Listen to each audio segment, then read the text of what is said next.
Problème de voisinage sans aucun doute tout de suite. J'accueille sur le plateau Anne-Marie et Pascal. Anne-Marie et Pascal se disent harcelés par leurs voisins qui les menaceraient régulièrement. Le couple est épuisé par ces affrontements réguliers dans leur immeuble. Bonsoir à tous les deux, soyez les bienvenus. Nous allons comprendre, grâce au reportage que nous allons voir dans une seconde, votre problème de voisinage. Mais aujourd'hui, on est allé quand même assez loin dans les relations que vous avez avec ce monsieur. Est-ce que ça devient pesant ? C'est pas seulement pesant, c'est très très lourd à gérer également, quoi.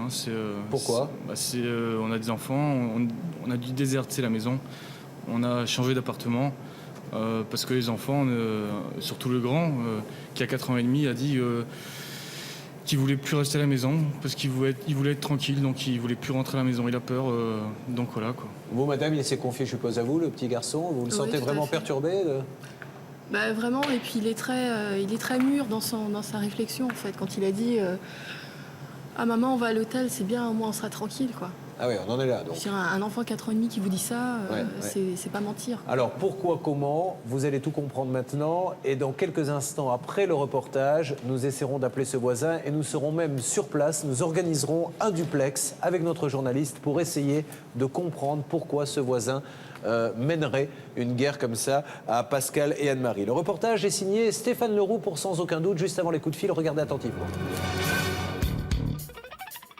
10 décembre 2004, rédaction de Sans aucun doute. Sur Internet, un couple de téléspectateurs nous envoie un message de détresse au contenu plutôt inquiétant. Pascal et Anne-Marie, 29 ans, nous contactent soi-disant sur les conseils de la police. Ils disent avoir des problèmes avec leurs voisins. Il est question de pneus crevés, de jets d'ordures dans le jardin et même de menaces de mort. Le couple semble terrorisé. Nous décidons alors de partir à leur rencontre.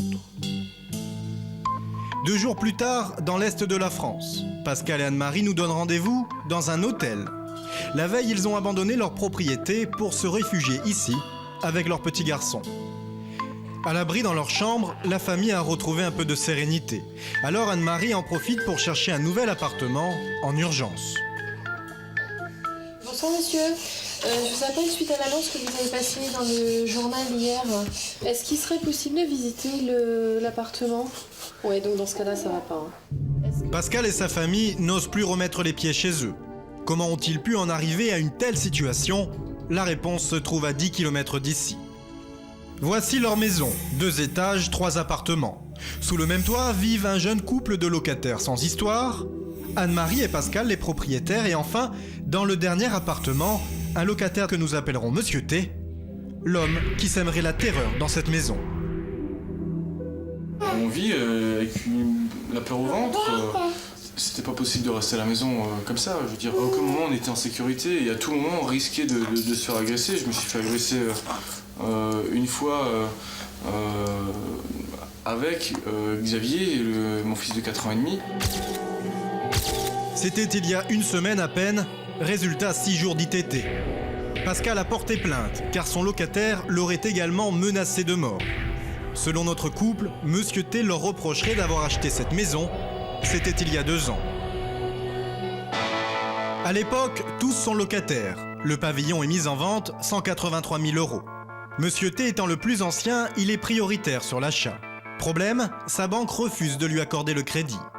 Le propriétaire se retourne alors vers Pascal et Anne-Marie. Eux obtiennent le financement nécessaire et remportent la maison aux grandes dames de leur voisin de palier, Monsieur T. Non, on n'a pas justifié le fait d'acheter une maison. On lui a pas volé cette maison. On l'a payé. On paye toujours des traites dessus. Je veux dire, on lui a rien volé du tout. Si lui ne peut pas avoir cette maison, personne ne peut l'avoir. Leur locataire aurait donc agi par jalousie. Et sa crise aurait commencé il y a 1 an avec des rayures sur les 2 voitures du jeune couple. Bah là, vous avez donc la première rayure qui a été faite un soir et la deuxième qui a été faite quelques jours plus tard en fait. Comment vous savez que ça Tout simplement que pour la deuxième. La deuxième rayure, je l'ai vue en direct. Il a fait ça sous mes yeux, il m'a regardé et puis il m'a dit bah vas-y, prouve, c'est ta parole contre la mienne. Pneus crevés, carrosserie rayée, portail tagué, porte d'entrée arrachée. Les mois passent, les dégradations se multiplient, les dépôts de plainte aussi. Mais le problème pour Pascal, c'est de prouver que son locataire est bien l'auteur de ces actes. La solution alors, filmer. Nos deux témoins ne se séparent plus de leur caméscope. Ils enregistrent leurs moindres sorties et parfois, ils croisent leur locataire. Ce jour-là, l'altercation porte sur un problème de chauffage, apparemment en panne. Un recommandé pour les dégâts qu'elle a commis. Ah, quel dégât. Oui. C'est nouveau ça, t'as encore Oui, la chaudière d'eau chaude. Ça, c'est déjà noté et tu vas recevoir un La courrier. chaudière d'eau chaude. Oui, il y a la chaudière en bas. Bah oui. Le chauffe-eau. Qu'est-ce que tu vas encore inventer, toi? Leurs face-à-face sont de plus en plus tendus. Reproches, intimidations et dernièrement, agressions. Le couple a aujourd'hui peur de rentrer chez lui. Nous allons pourtant retourner sur place avec eux. Anne-Marie a sa caméra dans les mains, prête à filmer. Monsieur T semble absent cet après-midi. Pascal et sa femme sont rassurés. Ils retrouvent leur appartement sans vie. Et rapidement, les mauvais souvenirs reviennent. Dans leur jardin, par exemple, où Monsieur T aurait pris la mauvaise habitude de jeter ses ordures. Notre cher voisin nous jetait ses capsules de canettes de bière. Il y jetait ses débris de verre. Et j'ai trouvé des lames de rasoir aussi. Alors des lames de rasoir, ils atterrissent pas comme ça dans le jardin, quoi. Et tout ça pour que surtout mes enfants ne puissent pas en profiter. Leurs jouets laissés à l'abandon, les enfants ne sont plus retournés dans leur jardin. Terrorisés par un homme qui, pourtant des années plus tôt, était un ami de la famille. Je vais vous montrer la vie avant. C'était l'époque où tous étaient encore locataires. Barbecue, anniversaire, Monsieur T partageait des bons moments avec Pascal et Anne-Marie. On a fait la fête ensemble. Il a fait le Père Noël pour Xavier il y a 3 ans. 2 ans, il y a 2 ans. Ah ouais, il a fait le Père Noël pour Xavier. Si depuis 1 an, leur locataire a endossé un nouveau costume, Pascal et sa femme ont eux aussi changé leurs habitudes. Ils sont devenus des espions. On s'est équipé d'une mini-caméra. Une caméra de ce style-là, qu'il l'a pris en défaut, quoi, hein, tout simplement. Il le sait peut-être pas, mais merci caméra. La caméra est restée branchée tous les jours à filmer les allées et venues de Monsieur T. Le couple a visionné des centaines d'heures d'images comme celle-ci où il ne se passe pratiquement rien, si ce n'est parfois des scènes surprenantes. Claquement de portail à répétition, Monsieur T a le don d'énerver ses voisins. Regardez bien cette scène. Pascal arrive en voiture, son locataire est lui dans son véhicule à l'arrêt, en train de faire chauffer son moteur. Au moment où Pascal sort ouvrir le portail, Monsieur T met les gaz, exprès pour l'agacer. Écoutez à présent, Pascal au balcon vient de surprendre Monsieur T en train de jeter des ordures dans le jardin. Leur explication se résume à des insultes. Pourquoi tu lances tout ça ici? Qui a lancé quelque chose? Mais là, tu viens de lancer encore devant? Vous n'êtes pas bien, vous êtes mythos tous les deux. Quand t'as une femme cocu, tu ne peux pas avoir autre chose. Un trou du cul comme toi et une femme cocu. Mais toi, t'es pas un trou du cul, toi. T'es pire. Monsieur T est-il un voisin si exécrable? Pour le savoir, nous sommes montés voir l'autre couple de locataires au 2e étage.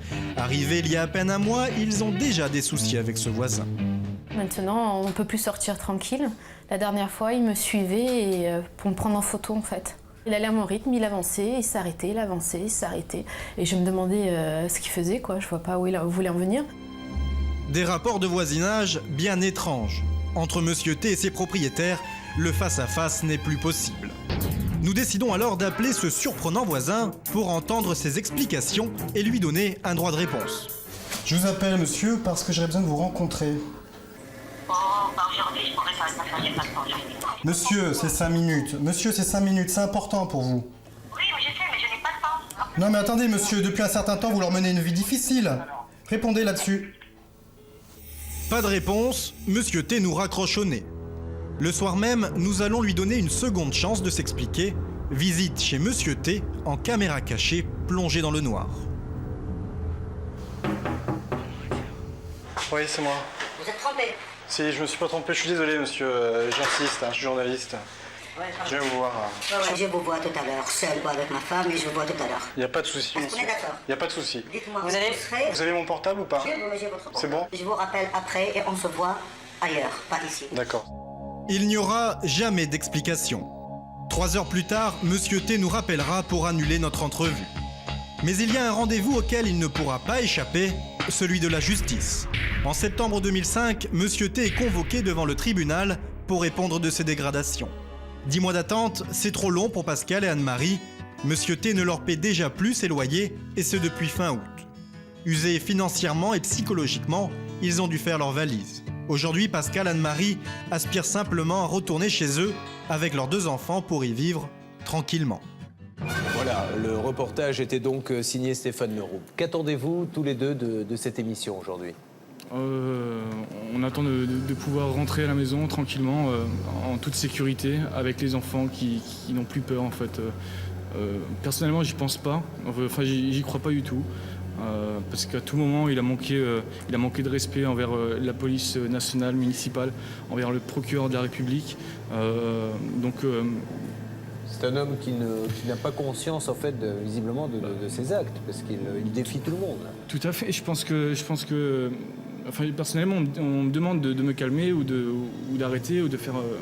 Je l'exécute, surtout venant des forces de l'ordre. Je pense que, bon, apparemment, là... Vous ne pouvez pas mieux faire, quoi. Non. Alors, il y a l'aspect psychologique, votre enfant, vous-même, mais en plus, il y a l'aspect financier. C'est que vous avez emprunté, je suppose, pour acheter ce bien, et lui, maintenant, il ne paie plus les loyers. Ouais. Donc ça vous met dans une situation financière difficile, madame ? Difficile, bah oui, surtout le fait qu'on ait dû quitter, qu'on ait dû prendre un autre appartement en fait. C'est là où ça devient difficile parce qu'on ne peut pas payer le crédit pour la maison et encore louer un autre appartement, etc. Donc là, on a fait une demande de report de prêt en fait, par rapport à la maison. Est-ce que vous vivez, vous, dans la peur quand vous étiez encore là-bas en vous disant qu'est-ce qui va m'arriver si je le croise ? C'était une question permanente. C'était, ça y est, il faut que j'aille chercher le petit à l'école. Est-ce que je vais le croiser, oui ou non ? Qu'est-ce qui va se passer aujourd'hui ? Est-ce que je peux partir travailler tranquille et laisser mon mari avec les enfants ? On ne savait pas ce qui allait se passer chaque jour, quoi. Donc vous vous êtes ménagé beaucoup de preuves en filmant tout ce qui s'est passé. Reparlez-nous de cette altercation où il vous menace. Quel genre de menace vous fait-il ? Je pourrais pas vraiment dire les mots qu'il emploie ici, par respect un peu pour tout le monde. Mais c'est... Au-delà des insultes, il fait des menaces précises ? Bah oui, je te tuerai. Voilà, c'est le genre de menaces qui me profère plus maintenant parce que je l'évite, je ne le vois plus. On s'est éclipsé, mais c'est les menaces qu'on a en permanence quand on est là-bas ou qu'on se rencontrait. Hein. Maître Novakovic, avant d'essayer d'établir un duplex avec notre journaliste qui normalement est sur place, est-ce que pour tous ceux qui vivent ce genre de situation et qui ont le bon réflexe comme eux de pouvoir filmer, etc., de placer des caméras, ça a une valeur juridique ? Disons que c'est un commencement de preuve, comme un témoignage, donc bien entendu c'est important. Et en plus les voisins et malheureusement leurs propres locataires, qui sont des voisins, peuvent témoigner du fait qu'ils veulent partir. Donc ça, ils peuvent l'attester par écrit. Ça, c'est très important. Mais il faut savoir que là dans ce dossier, on a véritablement un locataire qui viole toutes ses obligations. Non seulement il trouble le voisinage, mais au surplus, il ne paye pas les loyers. Donc ils pourraient le faire expulser ? Non seulement ils peuvent le faire expulser, mais il faut tout de suite engager cette procédure, c'est vital. Néanmoins, aujourd'hui, on est là pour faire accélérer la procédure parce qu'il y a des condamnations pénales. On le sait qu'il est poursuivi pour plusieurs choses. Il a dégradé des biens d'autrui, il a eu des coups et blessures, donc on a 2 audiences prévues. Ouais. Néanmoins, là aussi, il y a un problème d'urgence, des enfants qui sont en dehors de leur milieu familial, des parents qui sont traumatisés. Donc l'objectif d'aujourd'hui, c'est d'essayer d'accélérer le mouvement.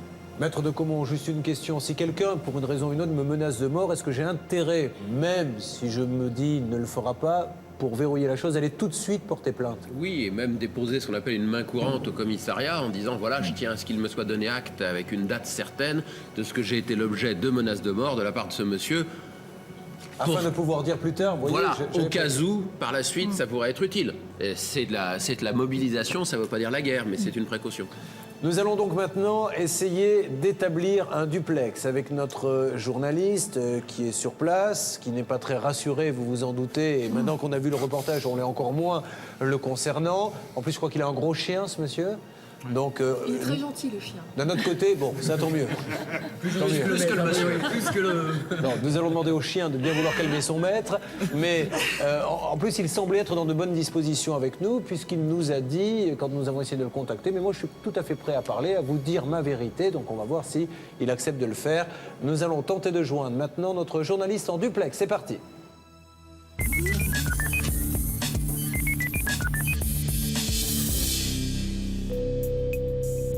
Nous sommes normalement en communication avec Stéphane Leroux, notre journaliste. Stéphane, vous m'entendez? Bon, on vous entend. Alors Stéphane, vous êtes devant le logement du voisin. Pensez-vous qu'il est là? Écoutez, on est à 20 mètres, on s'approche. Il est là, on le sait, parce que les locataires qui sont sous les combles nous ont appelés pour nous dire qu'ils l'avaient vu rentrer, qu'ils avaient entendu les portes claquer, comme d'habitude. Donc on s'y rend tout de suite. En plus, sa voiture est là, donc il n'y a pas de problème.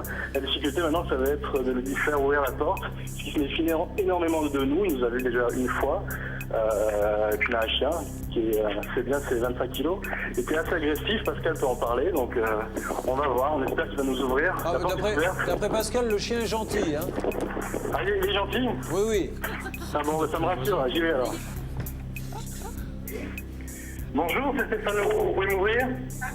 C'est Stéphane Leroux, vous pouvez m'ouvrir? Le chien n'est pas d'accord. Bah oui, on peut.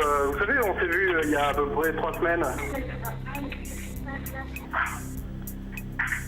Je vous ai dit que je reviendrai. Expliquez-lui qu'on est en train de faire l'émission et que ça serait mieux. On est en train d'enregistrer l'émission, monsieur. Je vous avais dit qu'on reviendrait. Vous vouliez vous expliquer, monsieur. C'est le moment, il n'y a pas de souci, je vais vous passer. Est-ce qu'on doit attendre que vous ayez terminé de manger ou Oui, si, ce monsieur tient absolument à... Apparemment, on n'est plus derrière la porte. Il est retourné manger. Bon, alors nous essayons de téléphoner. Pendant ce temps-là, restez en ligne avec nous. La régie fait le numéro.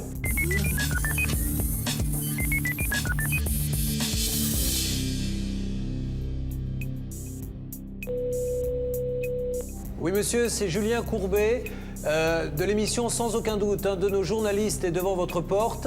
Nous aimerions dialoguer avec vous. Nous faisons une émission, il y a eu un reportage, il y a des images vidéo qui ont été montrées et je trouve un peu stupide que vous ne puissiez pas vous exprimer vu que les voisins du dessus, ceux qui vivent sous les combles également, ont témoigné dans ce reportage. Soyez gentils, venez simplement parler avec moi. Notre journaliste est derrière la porte. Je pense qu'il y a eu le bip peut-être. Oui. Ça a été coupé. Ça ne fait pas avancer beaucoup les choses. Nous allons demander maintenant à Stéphane s'il est toujours devant la maison. Stéphane? Oui, on est toujours là, on attend, on vient d'entendre le chien aboyer. Oui. C'est plutôt bon signe, ça veut dire qu'il y a un peu de vie à l'intérieur de la maison. Enfin, il y a seulement le chien. Ben, c'est un petit peu dommage parce que ce monsieur semblait avoir dit qu'il voulait parler avec moi. Ben, la dernière fois que je l'avais vu, en fait, c'était à peu près il y a 3 semaines, il voulait, oui, il avait des choses à dire, lui aussi pour sa défense. Il disait que Pascal et sa femme mentaient sur pas mal de choses. Lui aussi avait sa version à donner, ça lui posait aucun problème. Il était prêt à nous rencontrer, à accepter notre rendez-vous et surtout à vous parler, Julien. Il était tout à fait d'accord. Alors là, je comprends pas. Je m'adresse à nos amis, Pascal et Marie. Est-ce qu'ils travaillent? Alors, a priori, il serait en accident du travail. Ah. Sa femme doit travailler apparemment, mais lui est en accident. Il vit en couple avec elle? Oui, oui. Et comment ça se passe avec elle? C'est pareil, pendant l'interrogatoire, ou enfin la confrontation, quand il y a eu agression physique, il a changé plusieurs fois sa version suite au dire de sa femme en fait. Voilà, donc c'est un peu elle qui réfléchit un peu pour lui peut-être. Peut-être qu'elle, quand elle va rentrer du travail, sera-t-elle plus apte à nous répondre? Stéphane, toujours rien? Bah, toujours rien, non. Toujours rien. Je ne sais pas si sa femme, en général, apparemment, je sais pas, j'ai pas entendu ce qu'a dit Pascal, mais il me semble qu'elle vient manger ici midi, non? Oui. Elle a mangé le déjeuner? Alors, elle est peut-être déjà rentrée, je sais pas, mais il va certainement ressortir. Hein, 1h moins le quart, à mon avis, il est déjà là. Il est venu avec sa voiture. Bon, Stéphane, vous allez rester en place peut-être encore quelques temps, puis vous intervenez dès que vous pouvez avoir un dialogue? Oui, on fait ça. En plus, on est bien, il fait beau. Hein. Allez. On est en entrée, il fait chaud. Un bon sandwich, vous savez que la production est généreuse. Vous pouvez aller jusqu'à 2 € s'il le faut. À tout à l'heure, Stéphane, pour essayer d'en savoir plus. Notre journaliste reste mobilisé sur le terrain. Nous espérons ainsi obtenir des explications du voisin qui, de son côté, a sans doute sa propre version des faits. Nous allons maintenant essayer de joindre une nouvelle fois notre journaliste en duplex, Stéphane Leroux, pour nous faire un point sur la situation. A-t-il pu lui parler ou non? La régie tente d'établir la connexion. C'est parti.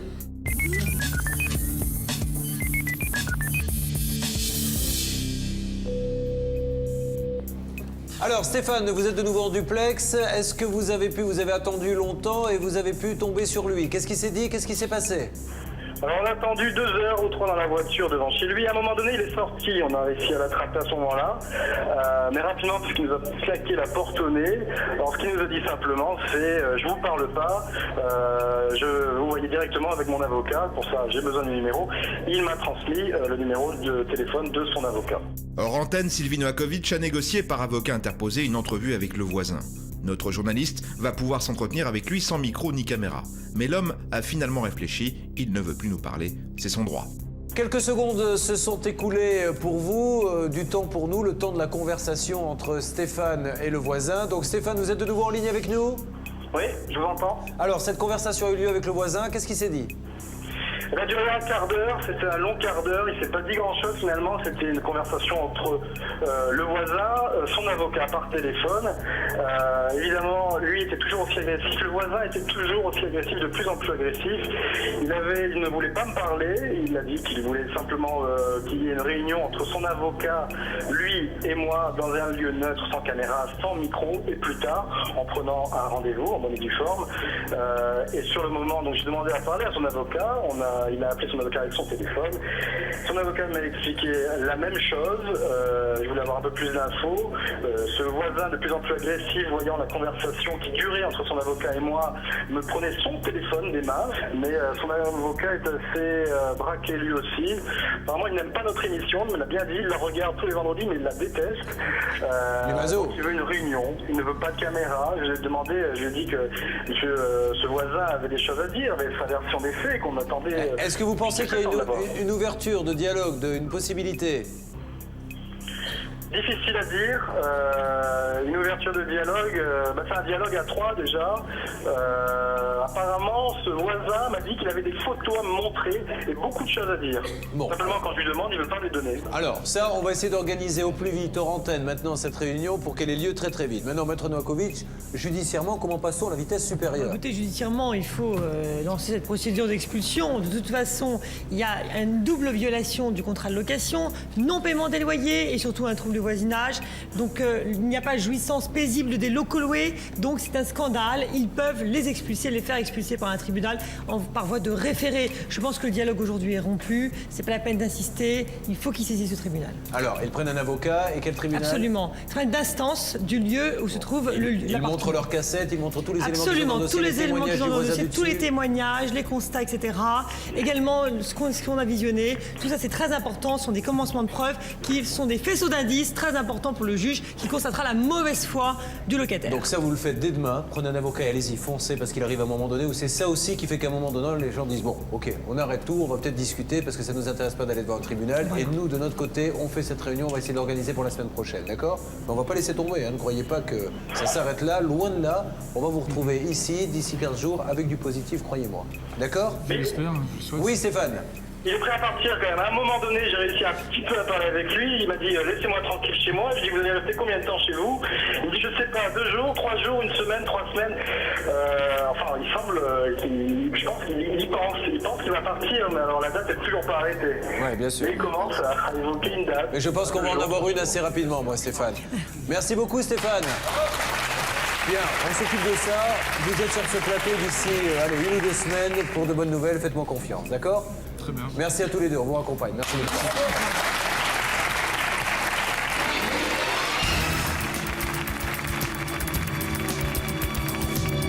On se sent épaulé et on ne lâchera pas.